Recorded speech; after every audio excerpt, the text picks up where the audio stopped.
ಮೇಲೆ ಆಸೀನರಾಗಿರುವ ನನ್ನ ಪೂಜ್ಯ ಗುರುವೃಂದದವರೇ, ಶಿಕ್ಷಕರೇ, ಶಿಕ್ಷಕಿಯರೇ ಮತ್ತು ನನ್ನ ಸಹೋದರ ಸಹೋದರಿಯರೇ, ಎಲ್ಲರಿಗೂ ಕನ್ನಡ ರಾಜ್ಯೋತ್ಸವದ ಶುಭಾಶಯಗಳು.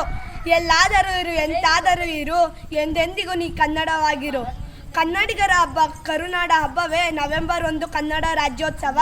ಕರ್ನಾಟಕ ರಚನೆಯ ದಿನವನ್ನು ಕರ್ನಾಟಕ ದಿನ ಎಂದು ಕರೆಯುತ್ತೇವೆ.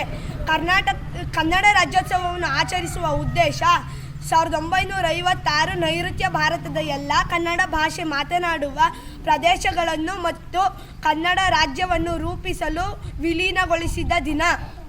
ಕನ್ನಡ ರಾಜ್ಯೋತ್ಸವವನ್ನು ಬಹಳ ಸಂತೋಷ ಮತ್ತು ಸಡಗರದಿಂದ ಆಚರಿಸಬೇಕಾಗುತ್ತದೆ.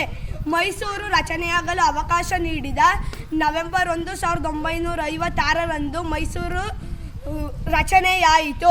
ಆಗ ಮೈಸೂರಿನ ಮುಖ್ಯಮಂತ್ರಿ KP ರೆಡ್ಡಿ ಇದ್ದರು ಮತ್ತು ವಿಶಾಲ ಮೈಸೂರಿನ ಮೊದಲ ಮುಖ್ಯಮಂತ್ರಿ ಕೆಂಗಲ್ ಹನುಮಂತಯ್ಯ ಇದ್ದರು. ಮೈಸೂರು ನವೆಂಬರ್ 1, 1973ರಂದು ಕರ್ನಾಟಕ ಎಂದು ಬದಲಾಯಿತು.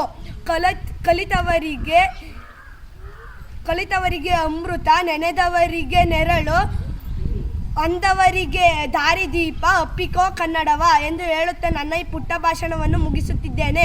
ಜೈ ಹಿಂದ್, ಜೈ ಭಾರತ ಮಾತೆ.